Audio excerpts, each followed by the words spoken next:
Hello, bonjour à tous. Cette fois-ci, on va parler maintenant, on va dire de la partie cours sur l'ensemble des nombres réels. Déjà, comme on disait tout à l'heure, les nombres réels viennent avec les racines carrées, donc on va manipuler. Pour les nombres réels, comme on a dit qu'il y avait n, ça veut dire on va manipuler les chiffres 0, 1, ainsi de suite.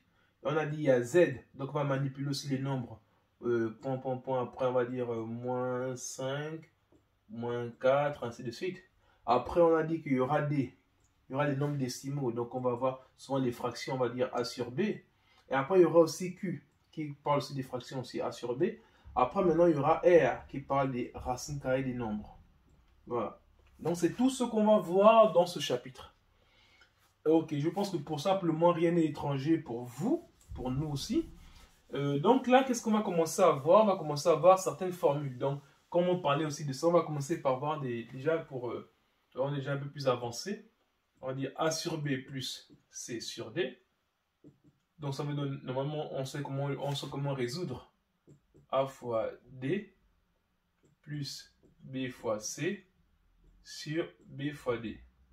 Ça veut dire AD plus BC sur BD. Pour ceux qui ont des problèmes avec ça, ils pourront se rapporter sur le cours précédent que j'ai fait sur le calcul littéral. Là-bas, c'est un peu plus détaillé. Parce qu'on est déjà un peu un cran au-dessus, donc on va aller un peu plus vite. Une autre formule à savoir, c'est A sur B fois C sur D. C'est égal à A fois C sur B fois D. Là, c'est bon. Après, ce qu'il faut voir aussi, c'est que si on a ça, par exemple, A sur B égale à C sur D, c'est qui va dire quoi? A fois D égale à B fois C. Voilà. Donc, il y a ça aussi. Un autre truc que je peux voir aussi, c'est 1 sur C sur D. J'ai bien mis la grande barre de fraction sur la première, c'est pour dire que c'est ici. On met égal autour de la barre de fraction pour dire que c'est bien cette barre de fraction qui est principale. Donc ça va devenir 1 multiplié par l'inverse. Quand on divise par une fraction, on multiplie par l'inverse la fraction, donc fois D sur C. Donc ce sera égal à D sur C.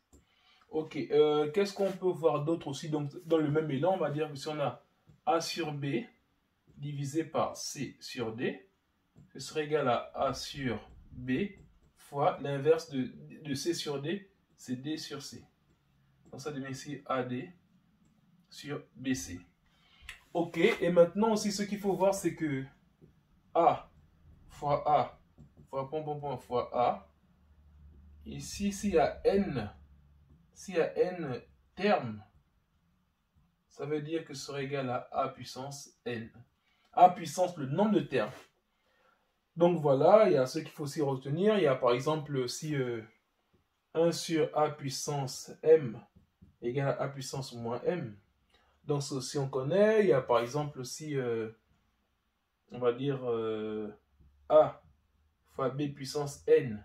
C'est égal à A puissance N fois B puissance N. Après, on va encore voir qu'est-ce qu'on sait aussi.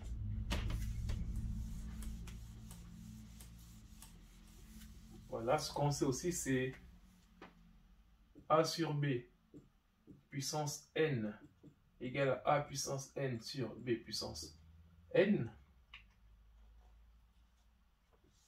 Voilà. Ensuite, les formules qu'on a déjà vues aussi, on va dire A puissance M fois A puissance N, ça fait A puissance M plus N. Donc, voilà, on peut s'arrêter là. Maintenant, après, si on veut passer, par exemple, au niveau des racines carrées. Racine carrée de A, B, c'est égal à racine de A fois racine carrée de B avec A, B positif. Ça veut dire A et B doivent être positifs. Ça, c'est aussi une des choses qu'il faut savoir. Après, qu'est-ce qu'on peut dire aussi? Au niveau des racines carrées de... Ça veut dire racine carrée de A sur B égale à racine de A sur racine de B. Toujours A, B positif. Après, qu'est-ce qu'on peut aussi avoir? Voilà, bon, on va dire racine carrée de A. Le tout à la puissance N, c'est égal à racine carrée de a puissance n. Voilà. Donc, principalement, c'est ce qu'on peut aussi dire sur ça. Donc, voilà un peu comment on joue un peu avec les formules des nombres réels. Là, on va d'abord passer par un exo, on va dire, de base, ce qui sera plutôt pas trop difficile. Bon, je dirais même très facile. Mais c'est un exercice d'application pour qu'on puisse bien manipuler les fractions qu'on a eues. Il y aura 1 tiers plus 1 demi moins 1 sixième. 1 tiers plus 1 demi moins 1 sixième. La première chose, c'est de réduire au même dénominateur. On sait ici qu'on peut avoir un dénominateur commun, c'est parce que là, on a la table, on a des nombres qui sont en commun, ils ont 6 en commun. Il suffit de multiplier 3 par 2, ça fait 6, 2 fois 3, ça fait 6, et 6 fois 1, ça fait 6. Donc, à quoi ça ressemble? Ça ressemble à 1 sur 3 ici. On multiplie en bas par 2, en haut par 2. Ensuite, plus 1 demi, on multiplie en bas par 3, en haut par 3. Moins 1 sixième, on multiplie en haut par 1 et en bas par 1. Qu'est-ce que ça nous donne ici? Ça nous donne ici 2 sixième plus 3 sixième moins 1 sixième. Ça donne donc 2 plus 3 moins 1 sur 6. Et ça fait ici 4 sur 6. Après, ce qu'on peut remarquer, c'est que comme ce sont des nombres pairs, on peut encore simplifier la fraction en divisant par 2 en haut et 2 en bas. Ça va donner ici 2 tiers. Voilà, l'exo était bon, assez simple. C'était juste pour faire comprendre. On ne va pas s'éterniser dessus. Mais après, il y a un exo un peu technique. Mais j'aimerais qu'on le fasse parce qu'il est vraiment à faire. Mais ce n'est pas forcément évident. Quand on commence déjà, on tombe sur ça. Mais c'est quand même bien de savoir cet exercice. Je ne vous mens pas, ça m'a traumatisé il fut un temps. Bon, quand j'étais en seconde. Après B sur B moins A, facteur de B moins C, plus C sur C moins A, facteur de C moins B. Bon, ici, qu'est-ce qui se passe? On veut résoudre cette équation, on va dire ce calcul-là. Il a l'air bizarre. Ne vous inquiétez pas. Au début, qu'est-ce que moi j'ai commencé à faire? J'ai ici développé là, j'ai développé là, j'ai développé là. Après, au tout début, quand j'étais encore en troisième, j'avais vu cet exercice. Je m'étais dit, ah, si je développais, je réduisais. J'ai vu, non, c'est pas possible. Après, j'ai voulu réduire tout au même dénominateur. C'est-à-dire que ici, comme il y a A moins B, A moins C, j'ai voulu tout mettre ici. Tout ce qui est la mettre là, tout ce qui est la mettre là aussi, et ainsi de suite. Donc, réduire au même dénominateur. C'est ce qu'il faut faire. Mais pas de la bonne façon. Et en affinant, je me suis rendu compte qu'en fait, quand je suis arrivé en seconde, il y avait des choses qu'il fallait voir. Par exemple, ici, on a ici A, on a dit qu'on avait A moins B, facteur de A moins C. Maintenant, qu'est-ce qui se passe ici? On a plus là. B, qu'est-ce qu'on remarque? Ici, on a B moins A, et ici, on a A moins B. Si vous voyez dans le calcul littéral, en fait, c'est ceux qui ont des soucis là-dessus, partez voir le chapitre sur le calcul littéral, vous allez voir que lorsqu'on met un moins devant, on peut intervertir les deux. Ça veut dire qu'on a ici moins. On a dit, bon, on a ça. B moins A, c'est égal à moins, entre parenthèses, A moins B. Et vous pouvez le vérifier si vous enlevez les parenthèses, ça devient moins A plus B, ça devient ici B moins A. Donc, en fait, dans ce genre de calcul, pour intervertir deux valeurs avec un mot au milieu, il suffit de mettre un moins, on les intervertir. Donc, il va ici A moins B. Facteur de B moins C. Maintenant, ici, plus. C'est sûr. Que va-t-il se passer? Ici, j'ai C moins A, ici, j'ai A moins C. Donc, je vais encore devoir intervertir, on va dire, les valeurs. Donc, je mets un moins ici. On aurait ici A moins C. Et là, j'ai en fait de dire C moins B. Tandis qu'ici, on a B moins C.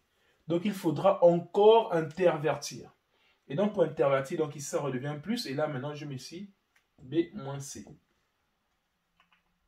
Donc, pour le moment, on est bon. Et donc, que va-t-il se passer là? C'est qu'on a, on va dire, cette partie-là qui est à tout prix à résoudre, cette partie-là. Maintenant, ce qu'on peut remarquer, c'est que là, pour ce terme-là, on va dire le premier terme ici, il a A moins B, il a A moins C. Il lui manque B moins C. Donc, ce qu'on va faire, c'est qu'on va multiplier en haut par B moins C. On aura A facteur de B moins C sur A moins B facteur de A moins C facteur de B moins C, plus, bon, le moins qui est là, je vais le faire monter ici, donc je pourrais le mettre moins comme ça.